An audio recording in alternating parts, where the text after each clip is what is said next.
guys, I'm Vecty here, and this is my first Photoshop tutorial. So we're gonna do this first video on how to make a cool background like this, and then also how to make a cool kind of bar where you can put your slogan or anything you want, really. Just you guys can see this kind of bar. It's very helpful in banners. That's where I use it mostly, but also we'll just so you guys can see how it looks a little. I'll change the color real quick. I'm just gonna write comment if you love me. Yeah. So just quickly, I see a lot of people like in their speed arts and tutorials moving stuff like this, and not moving but making it bigger like that. That's not how you want to do it, because sometimes it'll be off scale or it won't be right. I mean, you can try and make it as close as you want, but what you guys should try and do if you're using Photoshop is hit Command T, and also, just to say this before we really start the video, whenever I say command, it's like, because I'm on Mac, so it's different than PC, but it's kind of, your, like I said, command key. Like, it tells you, it's what you use to, click E, and, like, it'll merge the layers, and, like, that's how I did, like, if I just click command T, so it's kind of your control key. So, yeah, just get that cleared out of the way. So, if I hit command T, it'll bring up this little thing. It's free transform. You can also do it by hitting this, going to edit and then free transform. But yeah, so what you want to do to make it bigger and still be on scale is hit shift and actually hold it, not hit it. Hold shift and alt/option key, and then you can click one of the outside arrows and just drag it like this, and it'll make it bigger, and it'll always be on scale. So then you can just move it like that, and it's a lot more like useful than trying to go like, say we wanted it smaller, trying to go like this, because then it might be a little off scale. So try to do it command T this way and holding alt, option, and shift. So that's just something little before we start this video completely. But now we'll get into the actual tutorial part of it. So to make this background, which we're going to be doing first, you're going to want to just go on the internet or anywhere you can like find some sort of pattern. Like, I'm going to do triangles. This is what I think works best. I have a special image which I used for my last video too. Right here, I think this works the best. So I'm just going to go ahead and copy that, paste it in here. Oh, first we actually need to make a color, so that was my fault. Let's just go ahead and make white. Okay, now you're going to want to, I choose all my colors. Well, you guys will probably choose a color like this, just, something like that. We'll do red. But I actually pick my colors like this. I actually have I have a gradient file that has a ton of gradients in it. So I just click blending options, gradient overlay, and I have all these colors. So that's I use it a lot. You guys should try and do this. It's pretty easy. You just, make a gradient, and then you hit new, and then when you're done with like all the colors that you want, you just hit save, and you can save it to anyone on your computer. So we'll use a little darker actually, and we'll go with this. That looks good. So first step, and I'm just gonna rasterize the layer style so we don't have that other layer stuff. So now you can copy and paste the triangle or the design that you guys are using. Then I'm just gonna use the magic wand tool and just click the background because we don't want the background. And then we're going to do this. So we're gonna just click on each triangle that we don't want, because you want to kind of alternate. You'll see a pattern when I start doing this. And I'm going to delete the white ones. Just go like this. And just delete all of them. Okay, just wait for me.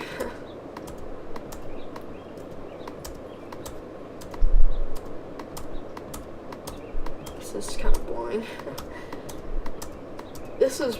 This part where you're making the background actually takes a little long. I mean, not really that long, just a little. But it's going to be the longest part of the tutorial, because this part right here takes almost no time. Okay, so when you're done with that, then, and see this white line, we don't want that, so I'm just going to go ahead and cut it off like this.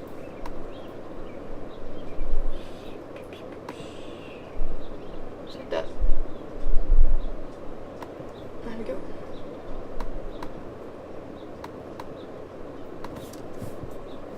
ahead and cut off this way. And then this also makes it sharper because you can kind of see the edges of the like the triangle. Okay, sorry, am I zooming in and stuff like on my Mac? I don't know if the thing is broken, but it sucks, and it just always like zooms way too far out and it like starts like spazzing out. I don't know why, it's really annoying. I want to get it fixed, but I don't really know what to say. Like my zoom thingy spazzes out, and I don't know if I'll be able to fix that. So when you have this, you can kind of see this isn't a full black color, so I'm just gonna go ahead and click blending options, go to color overlay, and make it a black, so it's all black, and then just rasterize it. And then so here comes the part where it might take a little long. So you're just going to duplicate the layer, which for me is Command J, or you can just right click it and do duplicate layer.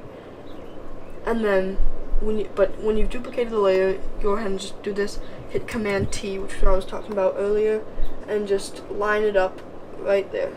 I'm using this little like thing right here to kind of make sure I'm on the right scale. But that's what I'm doing. So once you're done with that, then just want to keep on doing this until it gets pretty big. And then I have a tip for you guys to make it so it doesn't take so long, because we don't want this to take a billion years. Or we're just trying to make one little cool background. So here's my tip for you guys. When you have about 4 to 5 like rows of this, you can go ahead and just go select them all, and I did that in case you guys didn't know, by clicking the top one and then holding shift, clicking the bottom one, and then I press Command E, which means I merge the layers. And if you still don't know that command kind of key on your PC, you can just select them and then right click and do merge layers. That works too. And then you want to duplicate this one again and just drag it over, see, and then you have a bigger kind of range of it, so it doesn't take as long. So that's just something I learned. I think it saves a lot of time. So I recommend do not try to just like duplicate one by one by one by one, because it'll take very long. Okay, so we'll go ahead and do that. Zoom in so I make sure I'm not, so I know I'm not messing up. There we go. And then I'll go ahead and do this and make this bigger. Yeah, we just keep on doing this until you think you're done, until you think it's kind of big enough to fit the whole page. So this looks pretty big. So we'll go ahead. Nope, gotta do it one more time. Okay, J, and zoom in so we know we're not like off scale. There we go. Now it's big enough. So we can merge these layers. And then also I see a lot of people trying to center it like with their eye, and they're like going like this and they're trying to center it. It's a very easy way you can center it. Just click select all and then click on this like arrow kind of moving key and click this one and this one, and it's very easy. That's how you can center stuff. But now we're done with centering it, so we can just go ahead and duplicate it, bring it up so we know that it's like, so it can fit the whole page. That's the only reason why I'm bringing this up. And then go ahead, when you're done with that, make sure that looks about right. Yep, I'd say. And go ahead and merge these if you want, and then duplicate that. And then center this. Actually, no. I'm just gonna make this. Yeah, it looks fine actually. Okay, so now that you're done with that, that's basically how you make the background, and you can just merge these. And then I don't really like having that red black, so I just lowered the opacity on this. And you can go ahead and make it 30, I think looks good. And there you have that really cool, nice looking shaped background. I think it looks very cool. So you guys can use that for yourself if you want. And then go ahead and just do that. So, I don't know. We don't want that white bar. So here's the part where you can make that cool text bar. It's very, very easy. So all you have to do is just go ahead and click this tool, and it's called the pen tool, and just click right around, like near the edge, I'd say.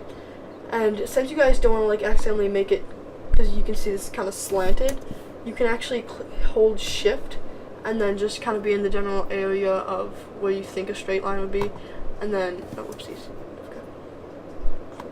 And then you can kind of, like I said, click the general area of where a straight line, and it'll just make it straight for you.